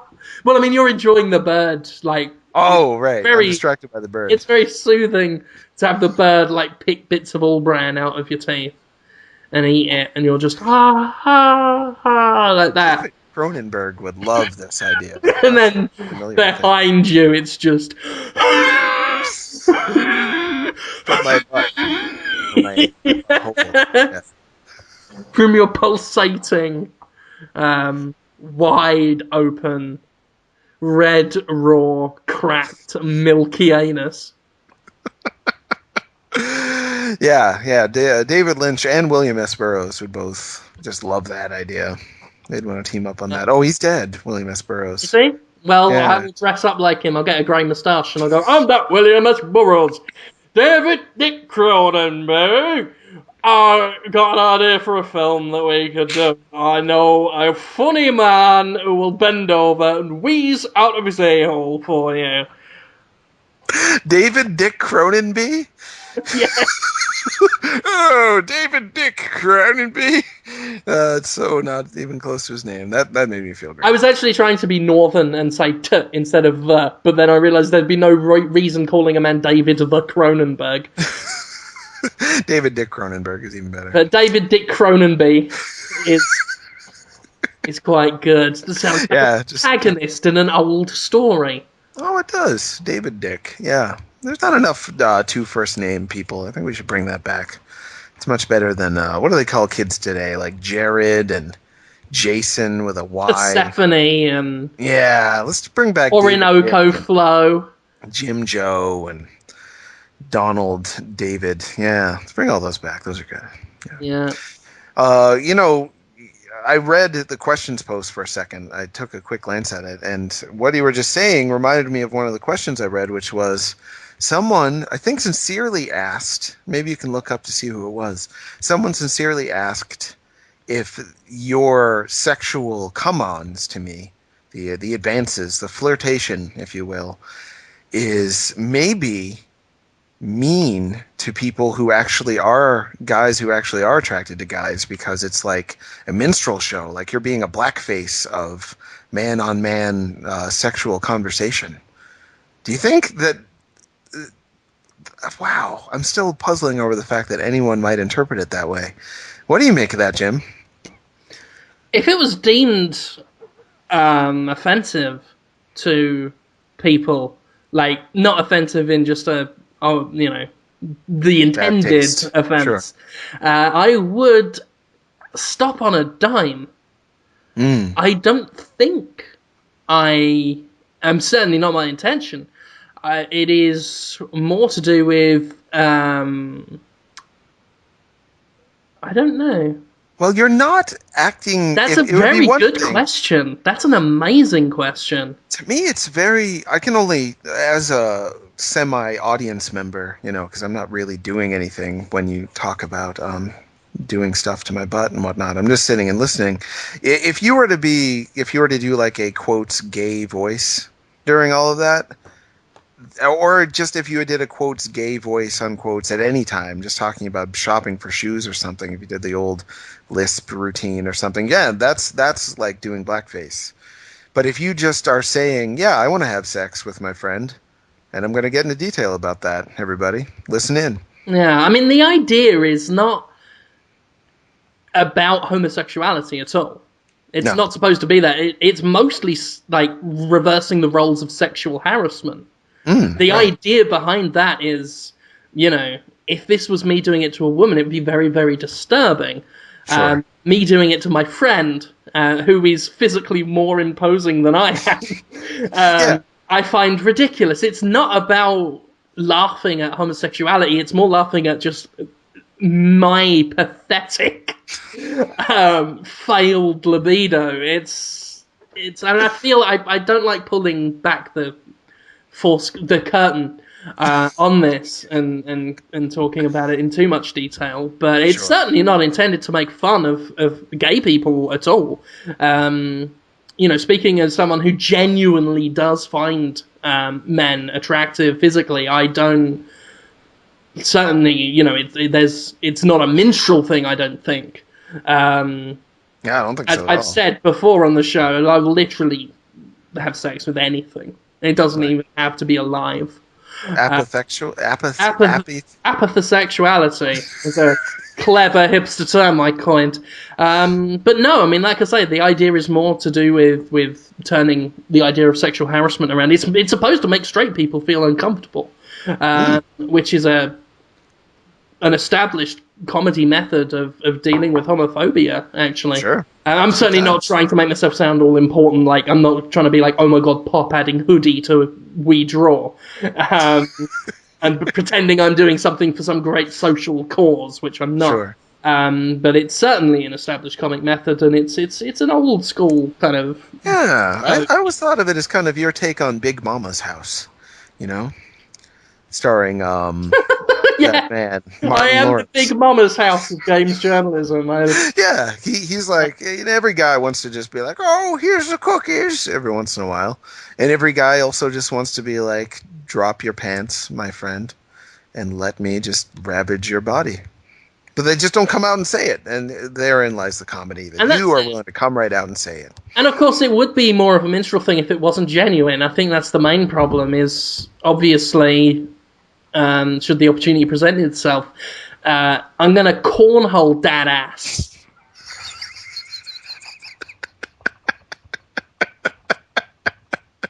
Yeah, yeah. Said in a ridiculously comical way for emphasis. Not that I mean it, or do I? Well, That's the that's thing. We're trying to get that will they, won't they thing vibe, like that Bruce Willis thing, The Expendables. you haven't brought that back in a while. It's been weeks since you've referenced moonlighting, and that's what our relationship is like. Yeah, like Yeah, moonlighting. it's so as I say, certainly not intended to make fun of homosexuality, of which I have nothing but the deepest of interest. It's a great way of putting it. That was a great dramatic pause too. I really was wondering how you were going to get out of that sentence because it could have gone a lot of ways. But yeah, you nailed it as usual, Jim. Yeah.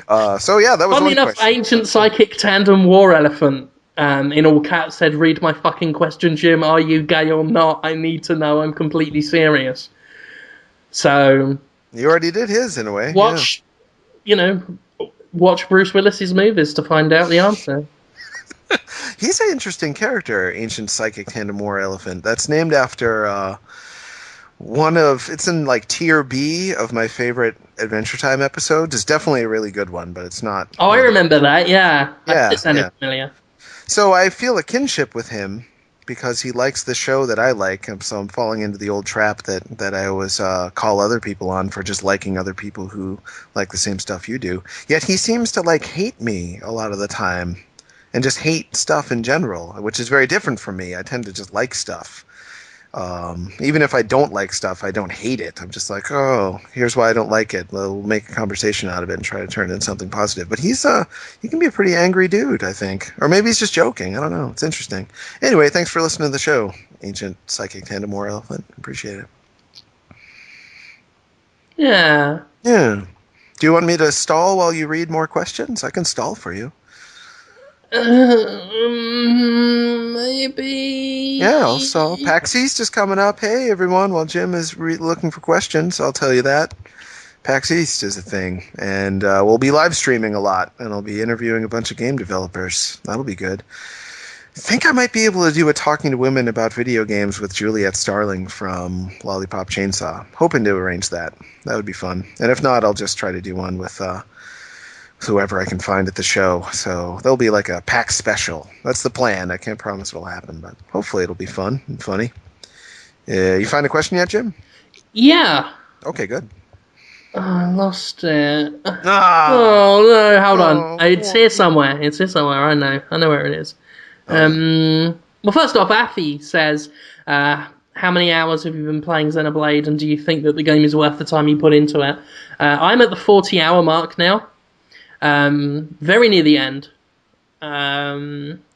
Was worth it. I've been loving it, but these last few hours are like the least needed few hours of any video game ever. Whoa, It's really? really let itself down at the end. That's too Just bad. constant time wasting, busy work. It's like really playing for time. Hmm. Huge maps of nothing where you just walk. Lever switching things like, oh, we're right by the door, but we've got to backtrack to collect bits of a bomb to bring back and blow it up, or oh, we've got to backtrack around this huge map and press 4 levers to open a platform. It's like, and it's constant for like the last 3 hours I've been playing. And it wasn't like that before? There wasn't a lot of fetch questy sort of RPG stuff? There's a lot of fetch. I mean, the game is basically a single player MMO, but the lack of variety and that's hitting the gameplay with no story to keep it interesting. Okay. It's just hours of boredom. Are they sending you to new areas to do this kind of stuff, or is it like same old places? A lot of the previous stuff I've been playing is just like this one huge repetitive area. It's this huge map. It's dreadful. But I think I'm near the end, and then hopefully the payoff's going to be good. So that's good. It's interesting you would bring that up because I've been meaning to write about this for a while, ever since Skyward Sword actually came out.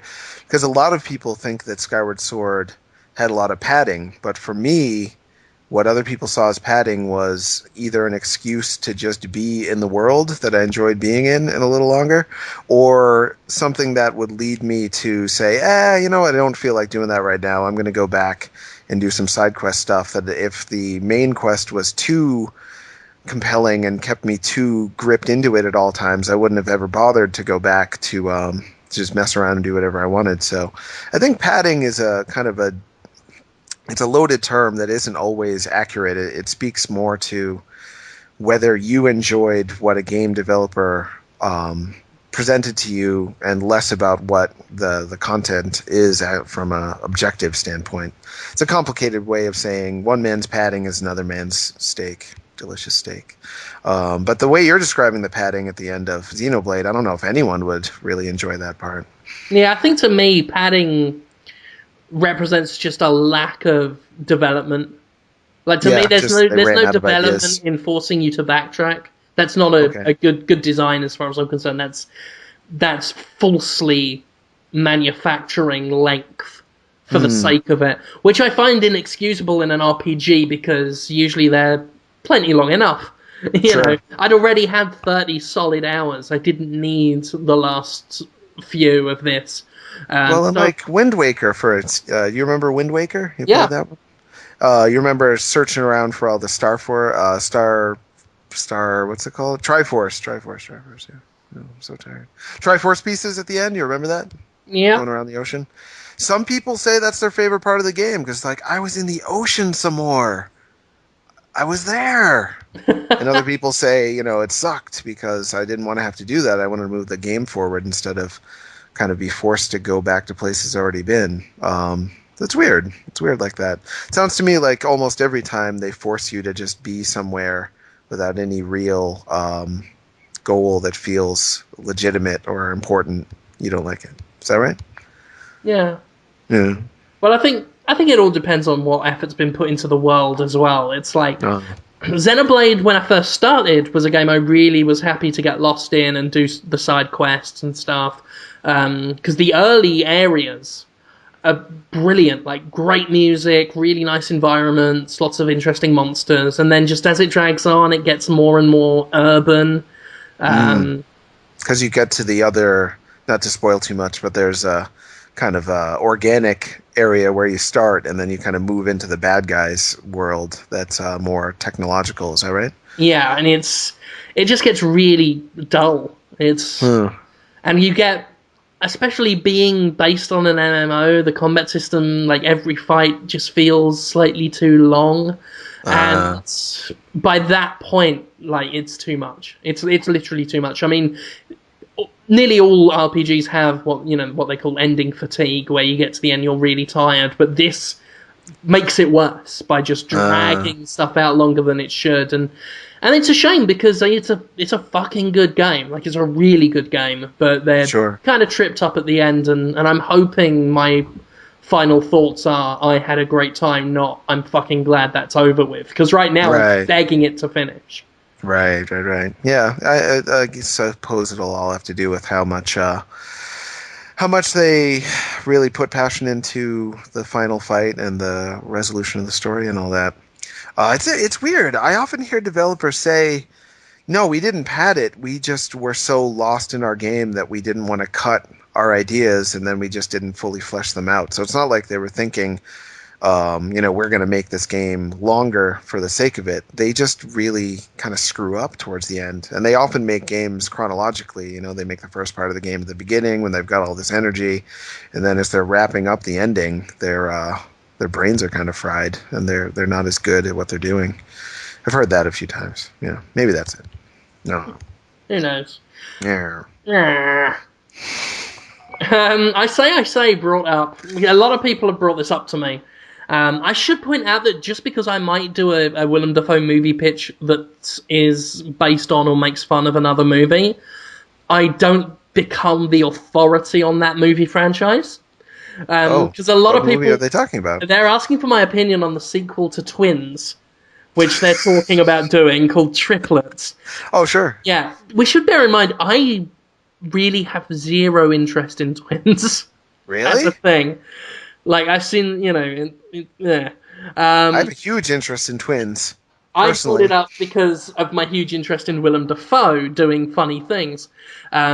Keep coming to me with Willem Dafoe stuff, but I don't need to know any more about Twins. But I did find it funny and just indicative of the mess Hollywood's in, that we're now just having triplets. Old Danny DeVito, Arnold Schwarzenegger like stretched leather over a rickety clothes horse, and Eddie Murphy, the fallen king, once held the world in his hand, now holds his balls in a cup. I'll see it. I'll see it opening day. Triplets. Danny DeVito, sign me up. All you need to tell me is DeVito's in it, and I'm there. Total DeVito devotee. DeVito-tee? Is that how you would say that? That'll do. I'm a DeVito-tee. Yeah, done. More question looking up? I can talk in the meantime. I'll think of something. It's okay. Ooh. A lot of people are still asking about that worst hand job ever story. I'm going to need to remember at the top of next week. Or maybe It's not we can that long save of a it for the story. 200 episodes special. Sure, absolutely. It's a story that you need to be familiar with 80s drama theme songs to really get a kick out of it. I think Saint Elsewhere is key.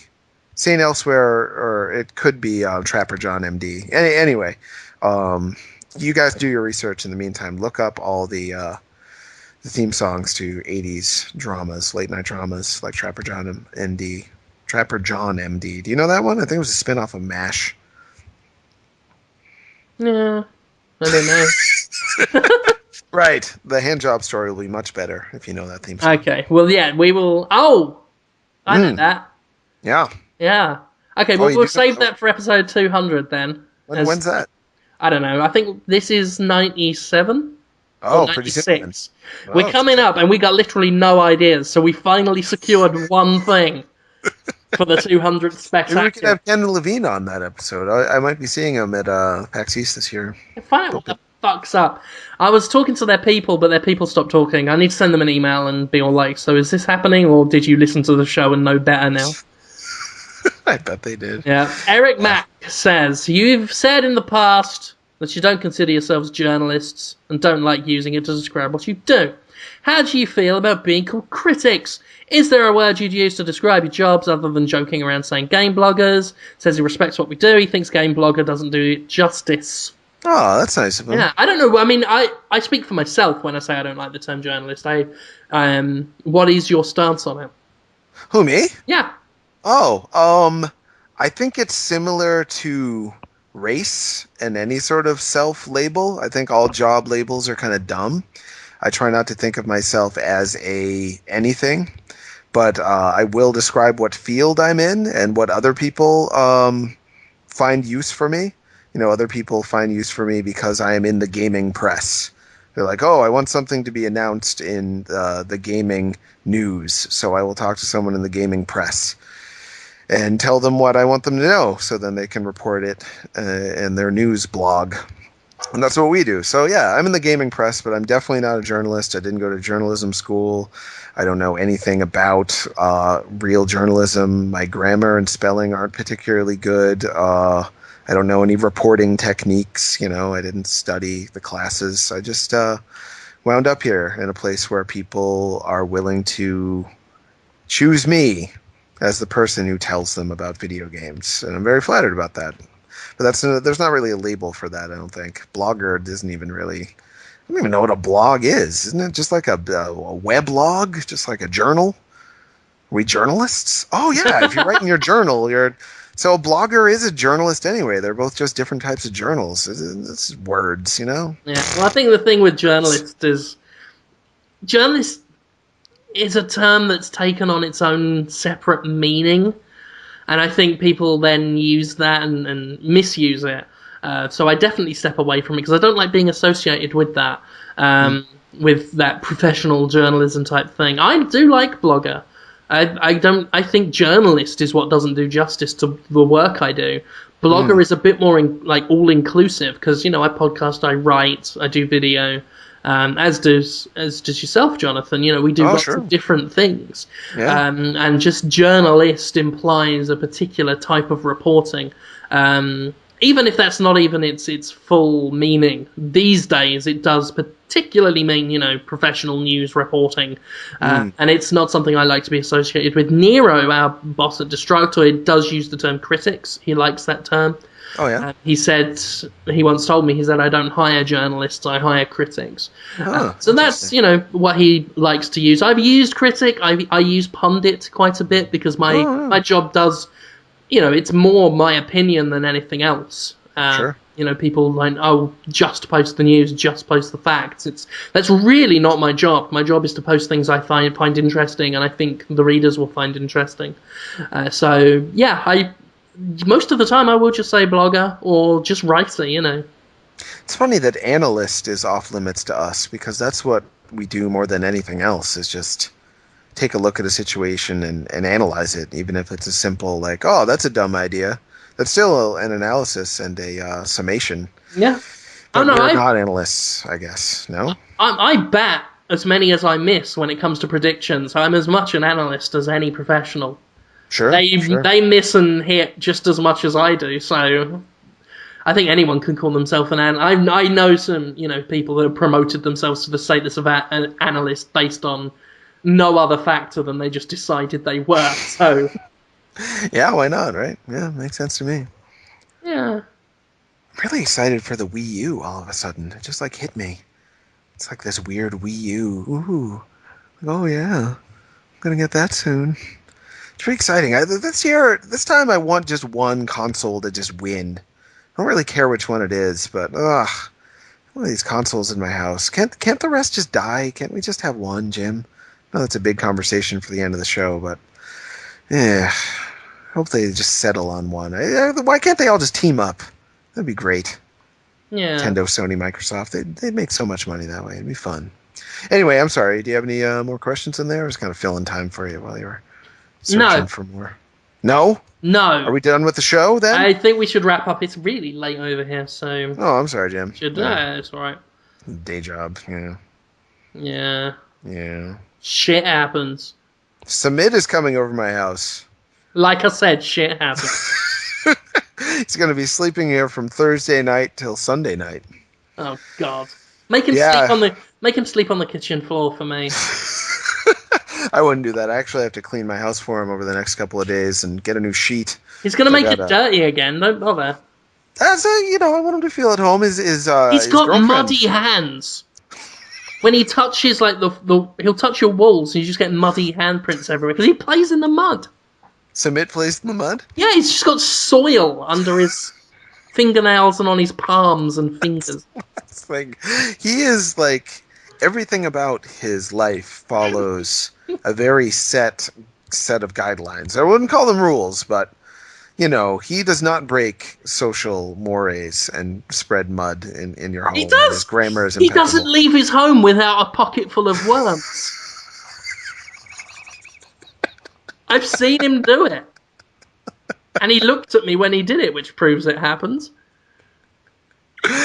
He's the kind of guy who keeps... Who's up to no good? Always making trouble in your neighborhood. Yeah, I'll just leave it at that. And his girlfriend. Not only am I going to meet his girlfriend, Jim, but she's going to be staying at my house. She's going to be a waxwork model.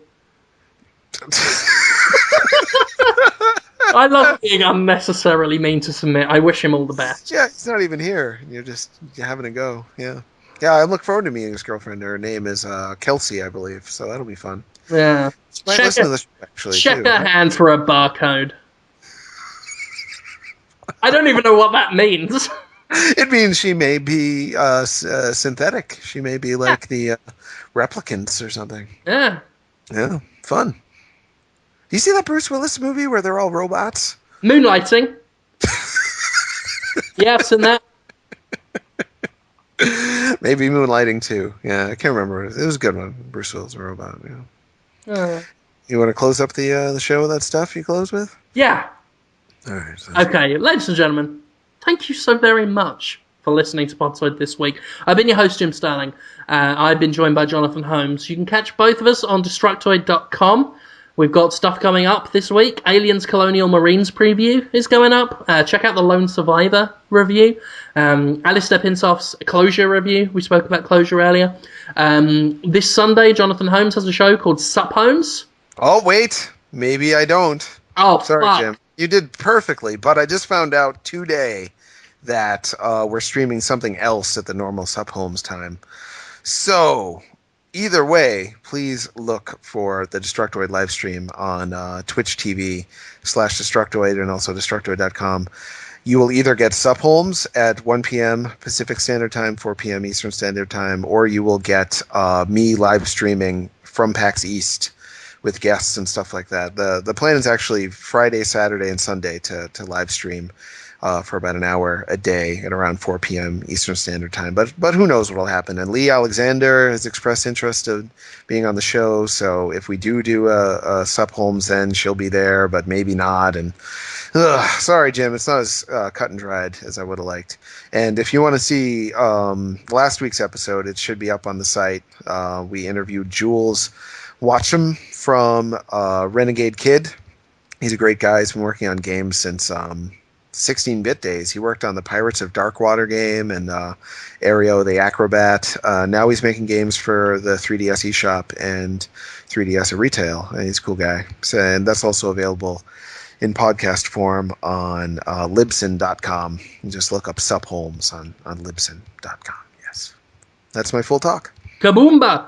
You can also check out the Jimquisition on escapistmagazine.com every Monday. This week is the last time ever I promise that I've been talking about Mass Effect 3's ending. It's spoiler-free, though, so check it out if you want.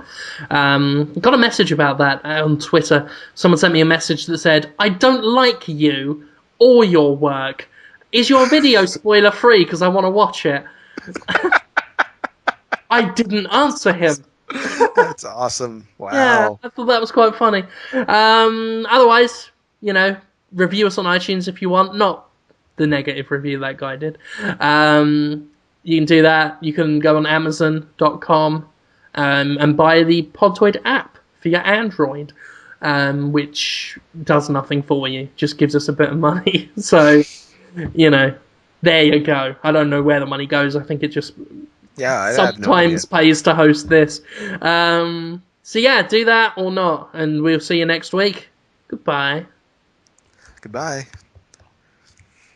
Desiccated coconut. Oh, I forgot to talk about Kid Video.